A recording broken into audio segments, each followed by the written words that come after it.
Modi sir ఫోటోకు పాలాభిషేకాలు, వ్యాపారుల గులాబీ పూలు, ర్యాలీలు, మీటింగులు, సంబురాలే సంబురాలు.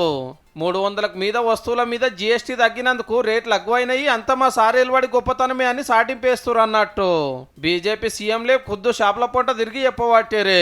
ప్రధానమంత్రి సార్కు శనార్థి చెప్తున్నారు ఇట్లా.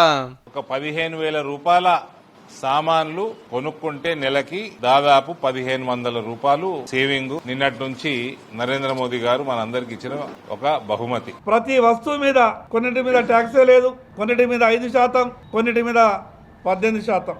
గమ్మత్ ఏందంటే 8 ఏళ్ల కిందట జీఎస్టీ తెచ్చింది మోడీ సార్ గవర్నమెంటే, ఇప్పుడు తగ్గించి సంబరాలు చేసుకుంటున్నది కూడా బీజేపీ లీడర్లే. ఇది గబ్బర్ సింగ్ ట్యాక్స్. 8 సంవత్సరాలు ప్రజల నుంచి పీల్చిన పన్నును కొద్దిగా తక్కువ చేసి చాలా గొప్ప సాధించడం చెప్పుకుంటే ఇంతకంటే మూర్ఖత్వం ఇంకొకటి ఉంటుందా? 8 साल जो आपने बड़ी रकम वसूल की हिंदुस्तान की जनता से, अगर आप पैसा वापस कर रहे हो तो बचत उत्सव करेंगे. అట్లనే పెట్రోల్ డీజిల్ కూడా జీఎస్టీ కిందకి దేవాలనే డిమాండ్లు వస్తున్నాయి. ఇప్పుడు లేదు మరి, సగానికి సగం ట్యాక్సే పడబట్టే. ఒకే పన్ను ఒకే దేశం అనే విధానం అయితే అందులో పెట్రోల్ డీజిల్ తో సహా ఎల్పీజీ అన్ని కూడా కలపమని.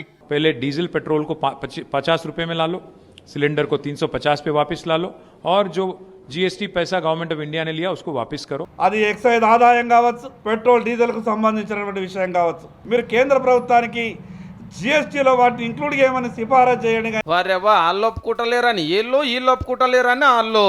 ఒకళ్ళ మీద ఒకళ్ళు చెప్పుకుంటా పెట్రోల్ డీజిల్ మీద చంపుకుంటున్నారు ఫోన్ రే.